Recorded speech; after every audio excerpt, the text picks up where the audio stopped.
dans une biographie qui était consacrée aux géants du cinéma québécois. Dans les jours qui ont suivi, le journal La Presse a publié le témoignage anonyme d'un homme qui disait avoir été agressé par Claude Jutras à de nombreuses reprises alors qu'il avait entre 6 et 16 ans. Et un peu plus tard, il y a le scénariste Bernard Dansereau qui déclarait avoir essuyé lui aussi les avances de Jutras quand il avait 12 ou 13 ans. Alors, le réalisateur Jean-Claude Coulbois présente cette semaine un documentaire qui s'intitule 11 jours en février et qui porte sur cette fameuse semaine de février pendant laquelle le nom de Claude Jutras est devenu Oni. Monsieur Coulbois, bonjour. Bonjour. Monsieur Coulbois, j'insiste là-dessus, c'est pas un documentaire qui porte sur les allégations de pédophilie qui vise Claude Jutras. C'est décrivez-nous. Non, pas du tout. C'est vraiment sur qu'est-ce qui s'est passé dans les 11 jours de février, c'est-à-dire suite à la publication du livre de M. Levert et les articles qui ont suivi de Hugo Pilon-Larose dans la presse. Donc, c'est vraiment sur comment une société réagit quand quelqu'un est soupçonné d'actes répréhensibles. Ouais. Dans ce sens-là, moi j'ai toujours, une des premières lignes que j'ai écrites pour ce projet, c'était de dire, c'est pas un film sur Claude Jutras ni sur la pédophilie, c'est un film sur nous. Mmh. Nous, en tant que collectivité, comment en 2016 on a réagi. D'où vous est venue cette idée-là? Parce que vous n'avez pas connu, Monsieur Jutras? Si non, je l'ai pas connu personnellement. Je l'ai croisé quelques fois dans les corridors de l'ONF ou des salles de montage, mais je l'ai pas connu, là. Alors, mais ouais. L'idée, il y a plusieurs, c'est sûr qu'il y a plusieurs raisons, mais ce qui m'avait frappé, c'était d'une part l'espèce de embrasement médiatique qu'il y a eu au moment, en février 76, quand ces révélations-là sont arrivées. En février 2016. Oui, 2016, pardon. Où tout le monde a réagi, tout le monde avait besoin de s'exprimer par rapport à ça. Il y avait ça, et l'autre chose, c'était la rapidité avec laquelle le pouvoir politique, l'exécutif, s'est emparé de l'histoire pour décider qu'on effaçait le nom de Jutras. Alors que ça mettait en cause, d'une part, la présomption d'innocence, qui est, comme le rappelle Jean-Claude Hébert dans le film, un principe de dignité, et ça mettait aussi en cause le rôle de l'exécutif par rapport au juridique.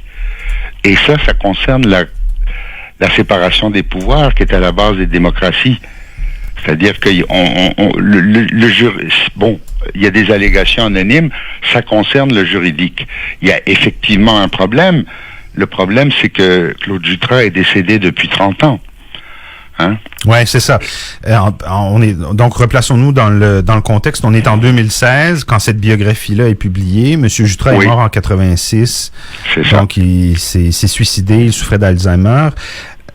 En 2016, vous avez cette période-là assez frais en tête, j'imagine, parce que vous avez travaillé dessus beaucoup. Oui. Est-ce que vous sentez qu'il s'est passé quelque chose entre le moment de la publication de la biographie d'Yves Levert, parce que dans la biographie, il y a des allégations qui sont rapportées, mais c'est rien de précis. Il y a pas de. Oui. Le biographe ne prétend pas non plus avoir parlé avec des victimes alléguées. Il a parlé avec des gens qui lui rapportent des allégations. C'est du domaine du oui-dire. C'est ça, on est dans le oui-dire, sauf que la biographie sort et quelques jours plus tard, là, il y a la presse qui, elle, propose un témoignage anonyme, certes, mais quand même un témoignage d'un type qu'ils ont appelé Jean. Ils lui ont donné ce nom-là, qui lui, pour le coup, rapporte une expérience qu'il a vécue dans sa chair. Est-ce que à partir de la publication de cet article-là de la presse, est-ce que les choses changent dans l'opinion publique et surtout dans le monde politique, vous sentez? Ah oui, absolument.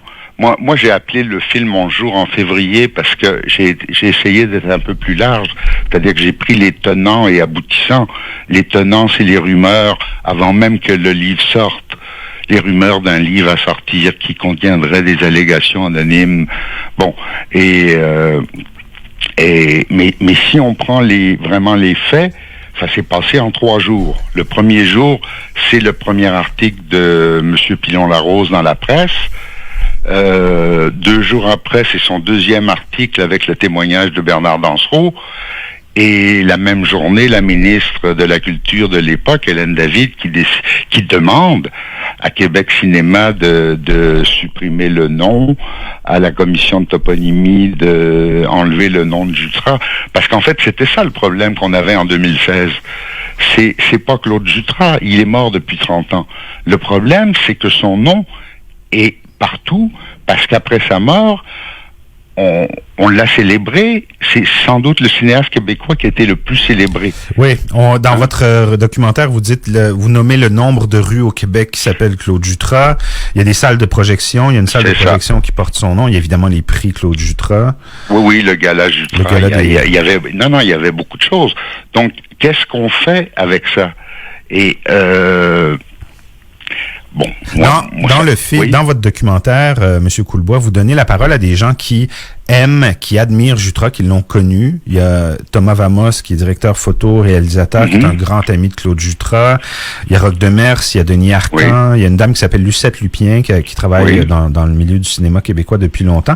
Ils disent tous la même chose, tous et toutes ces gens-là, au fond, c'est qu'on est allé trop vite en gommant le nom de Jutras partout dans l'espace public. Oui.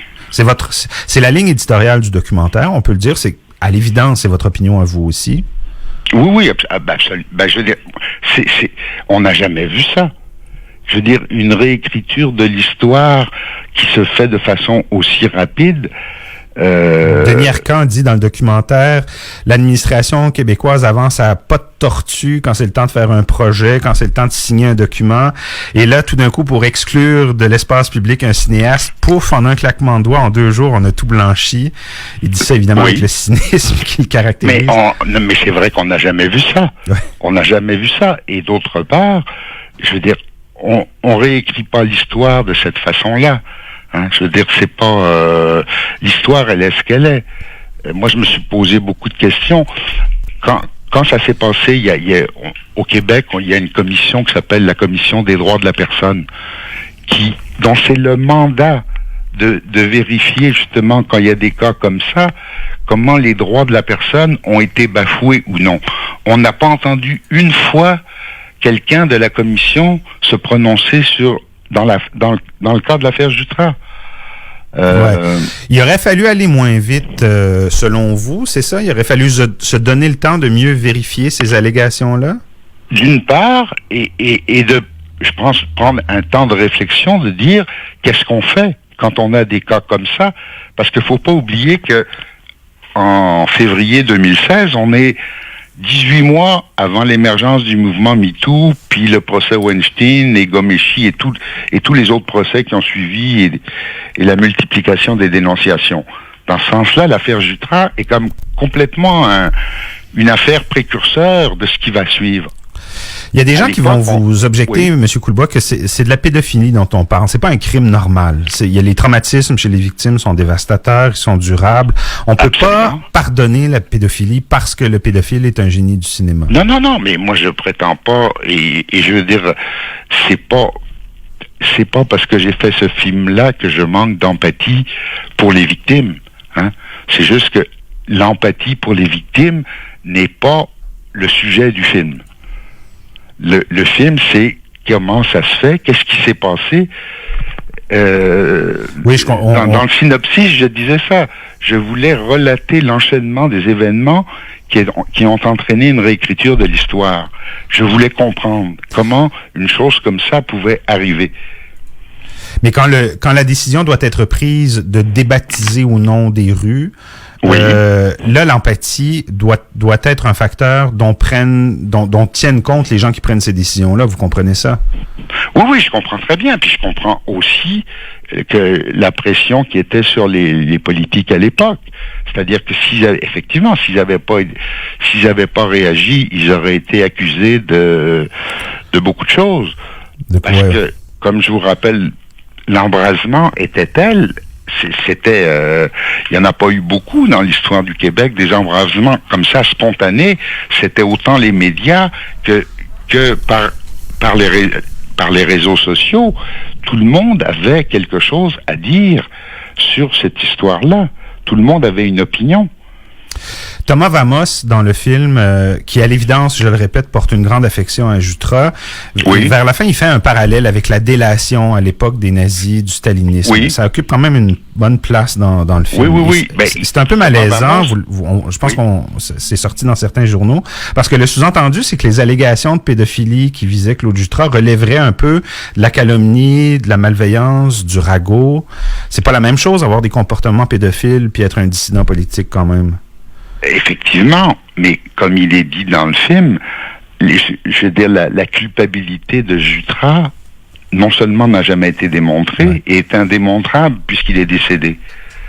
Je pense que Thomas Vamos fait la différence, il essaye de faire la différence entre la dénonciation et la délation. Et il dit, la dénonciation c'est une défense, la délation c'est une offense.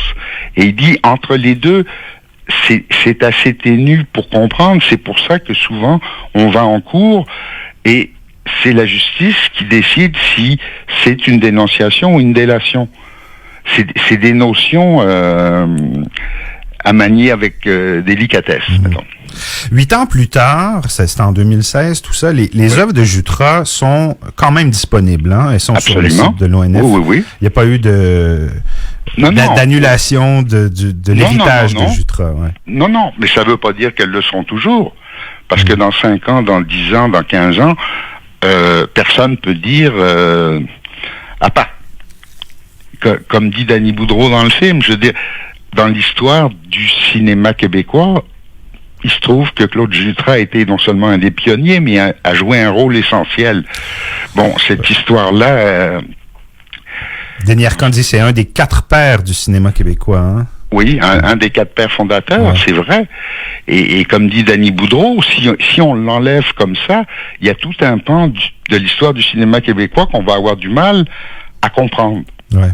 Parce qu'entre autres, dans son film À tout prendre, il a amené un espace de liberté qui existait pas avant lui.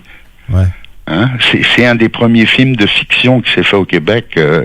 C'est même 3 ans avant Léopold Z et d'autres. C'était vraiment un pionnier. Dans ce sens-là, il fait partie de l'histoire. Moi, ce qui m'a étonné aussi, c'est que quand il y a eu tout ce branle-bas pour effacer le nom de Jutras, il n'y a pas un ou des historiens qui ont dit, mais on peut pas réécrire l'histoire comme ça. Ouais. Hein? Ce qui me fait penser que, en fait, l'histoire au Québec, qui est personnellement, je trouve plutôt mal enseignée au niveau collégial, ou après, alors qu'elle devrait avoir sa place. Moi, quand j'entends M. Legault dire qu'il veut donner de la fierté aux Québécois, je lui suggérerais de remettre l'histoire au programme du niveau collégial, parce que l'histoire, c'est une partie de l'identité. Ouais. Elle est ce qu'elle est, l'histoire, mais on aurait un gros problème, parce qu'on se rend compte que l'histoire est complètement instrumentalisée. Les historiens sont rouges ou bleus, et en même temps, l'histoire demeure une matière vivante. Je veux dire, il y a encore des choses qu'on va découvrir sur le passé récent ou lointain du Québec, des choses qu'on sait pas encore. Mais il me semble qu'à l'époque, il y aurait dû y avoir des contrepoids d'historiens disant, mais vous pouvez pas réécrire l'histoire comme ça.